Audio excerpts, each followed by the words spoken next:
Hey everybody, welcome back to Video Mess. So today we're going to continue the series on the MiSTer FPGA DE10 Nano project, and this is it. It's the last monthly news roundup of 2023. It's wild, we've been doing this series for over 3 years, and we're already going on to 2024. And while December was definitely a quiet month in the amount of news that's going to be happening, a lot of big things did happen all the same. And right off the top is FPGAZumSpass's Nintendo 64 overclock core. This takes the stock Nintendo 64 clock speeds and times them up by 1.3. So we're getting so much better performance out of games that used to chug on base Nintendo 64 hardware. And if you didn't own a Nintendo 64 or play it back in the day, you might not remember that some of the games you know, love, and remember definitely ran at more of a slideshow frame rate. There's so many games that have been improved by this core, and I'm currently testing a bunch of user requests, so if there's a game you haven't seen me test yet, do leave me a comment down below. But when this was considered to be an impossible core, no one ever thought that we would get an overclock core by the end of the year. The entire joke was that Robert promised one retail playable game by Christmas, and now we have the entire North American library plus an overclock core as well.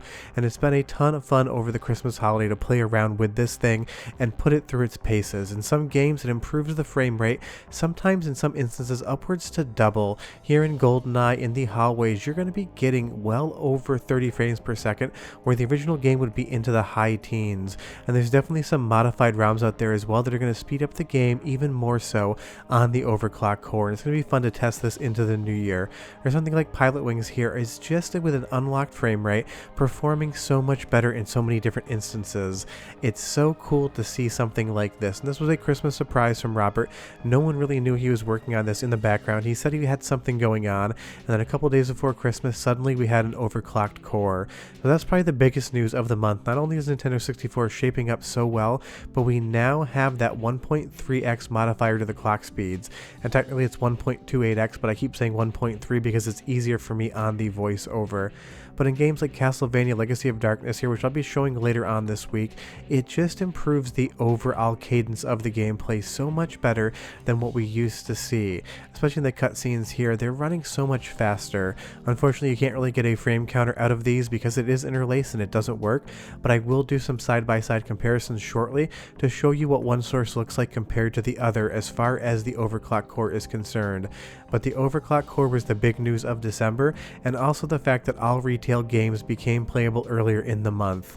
When Robert said one retail game playable by Christmas, I think he meant one library. Because the idea that we can boot every single game in a Nintendo 64 cartridge format, Japanese, PAL, or US territories, and have them playable is wild. Sure, there's still some improvements to be had, some games will freeze, and we're going to see a lot more core revisions come 2024. But from one retail game to one retail library, Nintendo 64 had a huge December. Now moving over to Neo Geo Pocket, Neo Geo Pocket Color, I've been getting a lot of questions about this because Jotego's been teasing this and showing it off for a long time, and he definitely is still working on it, but it seems like there was an issue with the actual CPU implementation in FPGA, so that was what was delaying this core when we were talking about maybe seeing it by September, October. Obviously we don't have it as a recording of this video, but what Jotego and his team have done and completely rewritten all of the CPU implementation for that 6801 Motorola CPU. Seems like there must have been some issues in how it was implemented in FPGA, so as opposed to trying to bug fix it, it seems like Jotego went back in and started work again from the ground up, reducing the amount of instructions by 66% in some spots. That is impressive because when you take a look at a die shot of the 6801 here, this is what is basically being replicated in FPGA. There's a lot of tracing and pathing that goes on to making a core like this, and you'll see here it's coming together quickly. He reduced it down to 1756 lines of code versus 4111. That is a big reduction, and it seems like it must be working a lot better than it was before. Because if you take a look at some of the photos he puts up here, this is the Toshiba spec sheet on something like this processor. It's just talking about a function it can actually perform, and you need to move that over to a specific set of code that's going to be able to run on the FPGA chip inside a MiSTer or something like the Analog Pocket. So it is a lot of work, and it seems like it had to be redone, but I'm sure good things come to those who wait, because we want an accurate core in something like this. We don't want him to push out something that's going to be buggy. Obviously he does not either, so it seems like, I'm guessing maybe January, February now, we might see a Neo Geo Pocket core, or it could be out by the time you listen to this video. I'm recording this the day before and you never know what happens. Now on the hardware front side of things for MiSTer FPGA, recently I did that tutorial and review of the MiSTer add-ons Reflex Adapt, and a ton of you were interested in picking something like that up because there's so many different cores and so many different controller options for the MiSTer FPGA. You really want to bring whatever you want to the party. As of the recording of this video, Reflex Adapt has gone back in stock. These are out of stock for the longest time, but MiSTer Add-ons Port Shop himself just got a restock of these in, I think about last week, and all 4 colors are available. So I know a lot of you, when I did the video, commented that you were trying to get a hold of one of these things, but you're having issues finding one. As of the recording of this, you can pop online, buy whatever color you want, and I can't recommend it enough. There's also going to be a N64 adapter coming soon. It is not yet available, but this is going to allow 4 player inputs over some cores, including Nintendo 64, which obviously we're talking about near constantly on the channel, and is going to be something that you want to play those multiplayer games for. You'll see Snack, Nintendo 64 doesn't work. On Snacks, 2-player is compatible, and Snack 64 is going to give you 4-player experiences. And I'm going to be talking about that as well as some other controller options for Nintendo 64 in an upcoming video probably next week, because there's more than one device on the market right now that's going to give you that 4-player implementation. Because when you play something like Mario Kart, or this is definitely not the traditional Mario Kart, you're going to want to play with 3 other friends like you did back in the day. And if you want to use different controllers, you're going to have those options. Now on to another fun thing. Wizzo here has done another update on MiSTer FPGA Remote, which actually allows you to control a lot of the features of your MiSTer FPGA from your phone. Gives you a little bit more of a GUI there than you would on the actual MiSTer in and of itself. It's a fun pivot to the MiSTer project. If you want to see a dedicated video on something like this, leave me a comment down below and tell me. It's been on my list of things to do, but I keep pushing it back towards the end of the list just because I'm not sure who actually wants to see stuff like this. But if you're interested in seeing a video on how this works, do tell me down below and we'll see. And speaking of fun projects, MiSTer's very own Robbie has done some wallpapers and added them up on GitHub, because you don't just need to use the snow effect on the background of your MiSTer FPGA. There's a ton of wallpapers you can use, and I'll link to that below.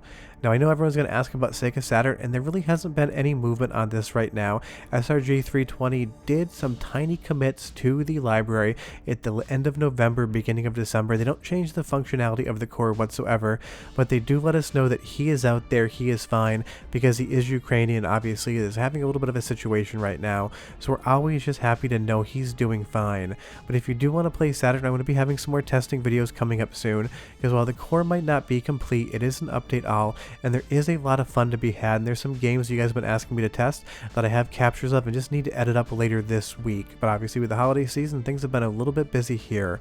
But the next time Saturn gets updated and there are new features or new improvements in the core, you know I will do a video day of, so long as it comes out before 1 p.m, which is usually my cutoff time. But I would say the big news of December is definitely going to be the overclocked Nintendo 64 core. So many of these games, when people were replaying them again on MiSTer FPGA for the first time in like 5 or 10 years, I saw a lot of comments in my YouTube videos and on MiSTer Discord as well that people had kind of forgotten about just how slow some of these games could truly run. Now with the overclocked core, it's running more like your memory tells you it does. You'll see here we're at 24 to 28 frames per second shooting these 2 dudes, and that is a lot better than on stock speed. Should be closer down to like the low teens when you were doing that on real hardware, and this is going to make a lot of quality of life improvements on the actual Nintendo 64 games. And that's the great part about the MiSTer project and Robert in general. He's giving us a full one-to-one recreation of a Nintendo 64 in FPGA, and then he's taking out what he doesn't need, improving the frame rate, and giving you that overclock core at the same time. So basically moving forward, it's probably going to be a fork in the road for Nintendo 64. You're going to have the overclock core, which may or may not see more updates, and you're going to have the stock core as well. And just be aware right now, these are both manual installation. If you need any help, leave me a comment down below and I will link my setup guide. But that is everything that happened in December for MiSTer FPGA, and it's been another fun year. If you didn't see yet, in my playlist was also the 2023 year in review, where I talk about absolutely everything that came to MiSTer this year. But it's been so much fun to do these the last 12 months. 2024 is coming. I expect another awesome year for MiSTer FPGA, and I've got a lot of other videos planned. But if there's anything specific you want to see a video on that I have not covered yet as a topic, leave me a comment down below, and I'm sure you'll see it sometime in 2024. Short of that, I hope everyone had a great holiday season. I hope you have a very happy new year. I'll have some bonus MiSTer videos as well throughout the week, but we are done. December is over, and I'll see you next month. Bye bye.